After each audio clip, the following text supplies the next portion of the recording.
এই মুহূর্তে দর্শক বন্ধুগণ 2026-এর বিধানসভা নির্বাচন বাংলাতে খুবই ভালো করে মনোযোগ দিয়ে শুনে রাখবেন। এবার কিন্তু তীরশঙ্কু হতে পারে। সিপিএম সেই রকম যদি তাদের ভোট ব্যাংকটা কাজে লাগাতে পারে, সিপিএম, কংগ্রেস বা আইএসএফ বা বিজেপি, সেটা কতটা স্পষ্ট হবে।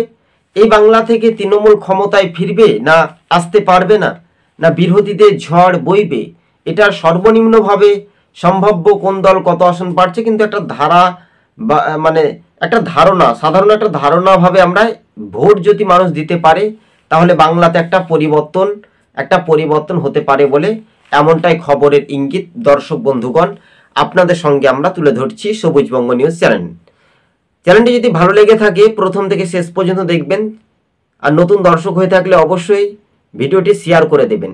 দেখুন, আমরা ধরে নিচ্ছি যে রাজ্য রাজনীতির ময়দানটা একেবারে সিপিএম 100টি আসন যদি পায়, আমরা তর্কের খাতিরে ধরে নিচ্ছি সম্ভবত।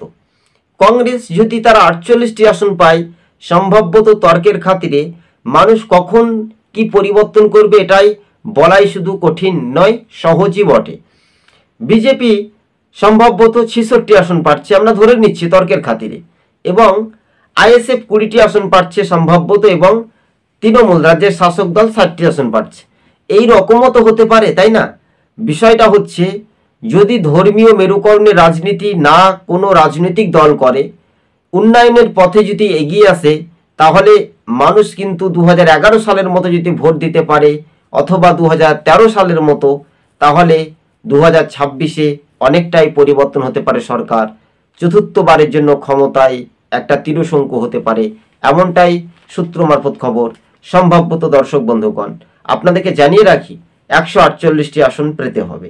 যে কোনো রাজনৈতিক দল ক্ষমতায় ফিরলে, সিপিএম হতে পারে, কংগ্রেস হতে পারে, আইএসএফ হতে পারে, বিজেপি হতে পারে, তৃণমূল হতে পারে, কিন্তু ভালো করে মনোযোগ দিয়ে শুনে রাখবেন, 100 আসনও যদি পার করতে পারে, গন্ডি পার করতে পারে সিপিআইএম, সম্ভবত তারা একটা মেন ফ্যাক্টর হতে পারে।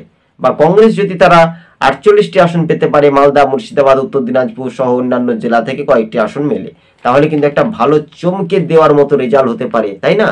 এই বিষয়গুলো আপনাদেরকে যাচাই করার জন্য আমরা কিন্তু একটা রিভিনিউ করার জন্য একটা ভিডিও মূলকভাবে তথ্য বিশ্লেষণ করে পার্ট 1 পার্ট 2 করে সবুজবঙ্গ নিউজ আমরা তুলে ধরছি। তো অবশ্যই রাজ্যের শাসক দল আসন বেশি পাওয়ার একটা যোগ্যতায়, এবং আইএসএফ 20টি আসন পেতে পারে কি, এটাও নিয়ে একটা রাজ্য রাজনীতির ময়দান। তো বিজেপি যদি 66টি আসন পায় সম্ভবত, তাহলে বড় একটা চমৎকার হাসি বলা যেতে পারে, এবং 60টি আসন যদি রাজ্যের শাসক দল পায় তাহলে তো তীরশঙ্কু হতে পারে। কিন্তু রাজ্যের শাসক দল অধিকাংশ আসনে তারা কিন্তু একটা বাজিমাত করার একটা সহজ উপায় তাদের পক্ষ হিসেবে। দর্শক বন্ধুগণ, ধন্যবাদ। আজকে আমরা এই পর্যন্ত প্রতিবেদনটি তুলে ধরার সহজ উপায়ে কিছুটা ধারণা ভাবে, এই সমীক্ষা নাও মিলতে পারে, কেননা এটা হচ্ছে জনগণের একটা মন। জনগণ কখন পাল্টে দিতে পারে, 27 বছর পর আপ পার্টিকে যখন দিল্লিতে পরিবর্তন করলে এই রাজ্যের শাসক দলকে পরিবর্তন করবে বলে মনে হচ্ছে। তো এটাই একটু দেখার বিষয়, বা যাচাই করছি সোশ্যাল মিডিয়াতে আপনাদের সঙ্গে। আপনারা কমেন্ট বক্স